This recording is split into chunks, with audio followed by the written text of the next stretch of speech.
असल में बड़ी स्थिति खराब है। अभी कुछ दिन पहले सिटी बैंक की एक रिपोर्ट आई थी जिसमें उन्होंने कहा कि भारत में रोजगार का जो पूरा सिनेरियो बड़ा ग्रिम है, मतलब बहुत परेशानी वाला है। प्रोडक्टिव एम्प्लॉयमेंट निकल नहीं रहे हैं, लोगों को काम अच्छा मिल नहीं रहा है। ऑक्सफैम की एक रिपोर्ट आई थी जिसने कहा था कि कोरोना के बाद से 12 करोड़ लोग रोजगार के बाहर हो गए हैं। अब प्रधानमंत्री जी ने किसको 8 करोड़ नौकरी दे दी, कहां दे दी नहीं पता। हालांकि वो तो उसको भी जैसे वो एक दिन जो मनरेगा का मजदूर काम करता है उसको भी नौकरी में जोड़ लेते हैं कि वो सब प्रॉपर एम्प्लॉयमेंट में है। तो दो तीन चीजें बहुत महत्वपूर्ण है। एक तो काम की गुणवत्ता प्लस अंडर एम्प्लॉयमेंट, यानी आज है काम, कल नहीं रहेगा, परसों मिलेगा, फिर नहीं मिलेगा। तो जो इस वक्त हालात है वो बहुत खराब है। उसका सिर्फ और सिर्फ एक कारण है, रोजगार देता है एमएसएमई, और एमएसएमई बंद होने की कगार पर है सरकार की गलत नीतियों से। वो चाहे गलत तरीके से लागू हुआ जीएसटी हो, चाहे डिमोनेटाइजेशन हो, और ये पूरी की पूरी सरकार का फोकस, नरेंद्र मोदी सरकार का फोकस बड़े कॉन्ग्लोमरेट्स बनाने पर है, चाहे अडानी हो चाहे अंबानी हो। और इकोनॉमिक्स के प्रिंसिपल कहते हैं कि साहब वो जितना बड़ा उनका टर्नओवर होता है उस लिहाज से वो रोजगार नहीं देते हैं। तो हमें एमएसएमई को वापस जिंदा करना चाहिए, तभी इस देश में रोजगार के हालात ठीक हो पाएंगे। सर, केंद्रीय कृषि मंत्री शिवराज सिंह चौहान ने कहा है कि विदेशी ताकतें भाजपा सरकार के खिलाफ काम कर रही हैं। इस मामले में ये लोग बड़ा कंफ्यूज रहते हैं। पाकिस्तान में जब एक आदमी खड़े होकर कहता है वहां पर कि साहब वो नरेंद्र मोदी ठीक सरकार चला रहे हैं, तो यहां तुरंत डंका बजने लगता है और पाकिस्तान से अच्छा कोई हो नहीं जाता है। उसी पाकिस्तान में जब कोई राहुल गांधी की तारीफ करता है तो कहते हैं कि सब गद्दार हैं। दुनिया की कोई रिपोर्ट आती है, किसी भी बड़े संस्थान की रिपोर्ट आती है, अगर वो कुछ भारत के लिए बेहतर कर देती है तो पूरा ट्वीट रीट्वीट सब शुरू हो जाता है इनकी तरफ से, इनके सेल से। बड़ा बड़ा केंद्रीय मंत्री करने लगता है। किसी रिपोर्ट में अगर कहीं कोई कमी बता दी जाती है तो इनको साजिश लगने लगती है। ये समझ नहीं पाते इनको करना क्या है। बेसिकली मुद्दा ये है कि ये नरेंद्र मोदी जी बाहर विदेशों में जाकर भारत की बुराई करते हैं कि 14 के पहले ये था, 14 के पहले ये था, मैंने आकर ये कर दिया। ये जो आत्मश्लाघा वाली टेंडेंसी है ना इनकी, कि हमको लकीर को काट कर छोटा करके अपने आप को बड़ा दिखाना है, वो बहुत दुर्भाग्यपूर्ण है।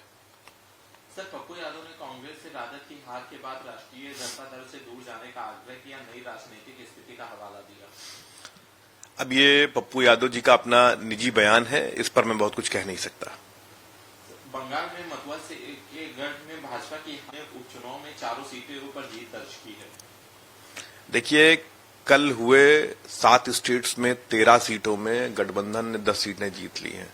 तो एक बात तो बहुत स्पष्ट है कि इस देश की जनता धीरे धीरे इस बात को समझ गई है कि ये लोग जो सत्ता में काबिज हैं, ये तानाशाह हैं, ये संविधान विरोधी हैं, ये विकास विरोधी हैं। तो अब आप देखिएगा, ना सिर्फ बंगाल, हर जगह पूरे देश में एक बदलाव की बयार आ जाएगी। सर, कांग्रेस सांसद वेणुगोपाल ने कहा है कि सरकार मेरे फोन को निशाना बनाने के लिए स्पाईवेयर का इस्तेमाल कर रही है। तो क्या ये कोई नई बात है? मुझे लगता है पिछले कई सालों से सरकार अपनी एजेंसीज का इस्तेमाल करके बाहर से सॉफ्टवेयर लाकर विपक्ष के बड़े नेताओं को निशाने पर ले रही है, रडार पर ले रही है, उनकी जासूसी करा रही है। देखिए, ये तो बहुत ही अफसोसजनक और दुर्भाग्यपूर्ण पहलू है कि ये सरकार पक्ष और विपक्ष और लोकतंत्र में विश्वास नहीं रखती, ये तानाशाही में विश्वास रखती है, ये सब कुछ अपने लिहाज से करना चाहती है। सर, बीआरएस के 9वें विधायक कांग्रेस में शामिल हो गए हैं। देखिए, वहां पर अब जो सबसे मजबूत स्थिति है वो कांग्रेस की है, और वहां की जनता समझ चुकी है कि अगर भविष्य किसी के पास है तो वो सिर्फ कांग्रेस के पास है। इसीलिए देखिएगा कि आने वाले वक्त में वहां पर सबसे मजबूत स्थिति कांग्रेस की ही रहेगी। सर, एमपीएनएल ने सरकार से फंड मांगा है क्योंकि उसके पास अपना कर्ज चुकाने के लिए, ब्याज का भुगतान करने के लिए पर्याप्त फंड नहीं है। मोदी सरकार की गलत नीतियों से पिछले 10 सालों में जितनी सरकारी संस्थाएं काम कर रही हैं, सरकारी फैक्ट्रीज काम कर रही हैं, सरकारी उपक्रम काम कर रहे हैं, वो सब बंदी की कगार पर पहुंच गए हैं। जिस तरीके का अंधाधुंध प्राइवेटाइजेशन और कुछ प्राइवेट प्लेयर्स को एक्सेसिव जो फायदा इन्होंने दिया, उसका ये नतीजा है। एनएचएआई 3.5 लाख करोड़ के घाटे में है।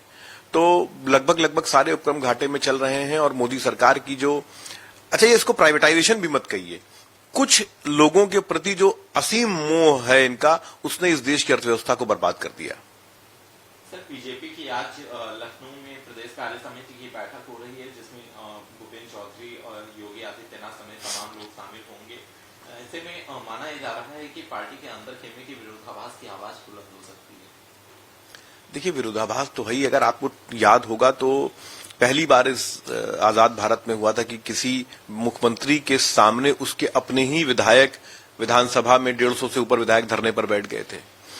तो बहुत कुछ अंदर पक रहा है, बहुत सारी नाराजगी लोगों के बीच में, क्योंकि उसका कारण सिर्फ एक है, ये सरकार जनप्रतिनिधि नहीं चला रहे। ये सरकार लोक भवन में मुख्यमंत्री के अगल बगल बैठे 4-5 आईएएस अधिकारी, जिसमें एक बहुत मशहूर हैं, वो चला रहे हैं और उन्हीं लोगों की चलती है। जिलों में अधिकारी सरकार चला रहे हैं, वहां पर जनप्रतिनिधि जो विधायक हैं, सांसद हैं, उनकी नहीं चल रही है।